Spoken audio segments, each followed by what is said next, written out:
ჩვენი დღევანდელი შეხვედრის ძირითადი თემა არის ის შენობა, რომელშიც ჩვენ ახლა ვიმყოფებით. თქვენ ხედავთ, რომ ეს შენობა არის უკვე დამთავრებული და არ გვეძლევა საშუალება იმისა, რომ ამ შენობაში ვიმუშაოთ.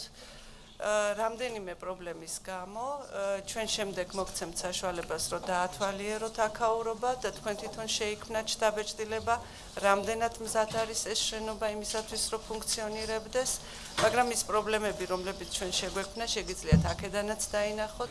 ჩვენ დღეს გქონდა აქ შეკრება, შეგნებულად შევარჩიეთ ეს ადგილი, რომ დიპლომატიური კორპუსის წარმომადგენლები და ელჩები მოგვიყვანა სწორედ ამ შენობაში, ჩვენ შენობაში, რომელიც არის ქართული ოცნებისთვის განკუთვნილი, აი ამ შენობაში უნდა განთავსდეს ქართული ოცნება და ელჩებს ჩვენ დავათვალიერებინეთ, რომ შენობა არის პრაქტიკულად მზად და ყველაფერი არის დასრულებული, ყველა შიდა სამუშაო იმისთვის, რომ საზოგადოებრივი მოძრაობა ქართული ოცნება განთავსდეს და დაიწყოს ფუნქციონირება.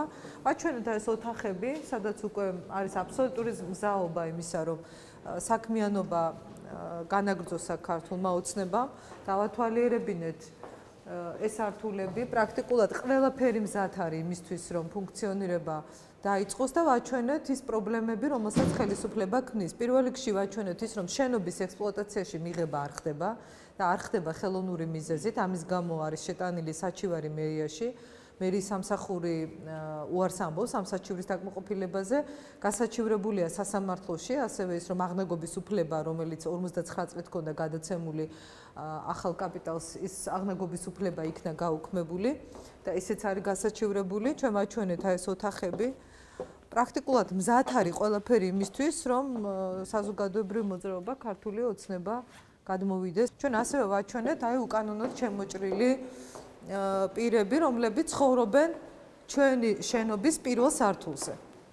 აი ამ ნაწილში მათ აქვს დაკავებული უკანონოდ 150 კვადრატული მეტრი ფართი, აი აქ არიან ისინი განთავსებული და ელჩები თავად ხედავდნენ, რომ როგორი კონტრასტია, აი აქ არის აბსოლუტურად ანტისანიტარია, ცხოვრობენ 2 თვის განმავლობაში, ისე რომ არ აქვთ მათ ამისთვის არანაირი იურიდიული საფუძველი, დოკუმენტი, პოლიცია არ რეაგირებს.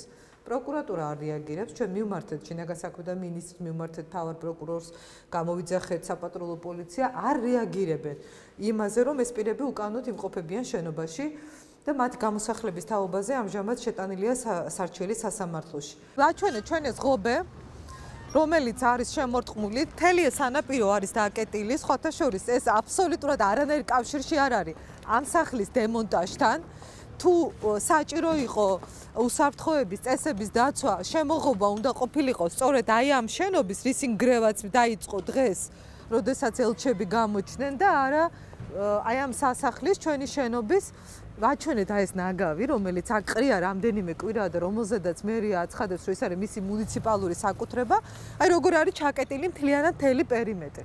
ქართული ოცნების შენობა, რომელიც აი ამ პირობებში ფუნქციონირებს, ბუნებრივია, ეს უქმნის ძალიან სერიოზულ პრობლემებს, როგორც თანამშრომლებს, ასევე მოსახლეობას, რომელიც აქ მოდის, ჩაკეტილია ყველა შემოსასვლელი, რომელიც კი არის დამაკავშირებელი ქართული ოცნების ოფისთან, ხდება ხელისუფლების მხრიდან მერიის გამოყენებით ხელოვნური პრობლემების შექმნა ქართული ოცნებისთვის, რომ მან არ იფუნქციონიროს.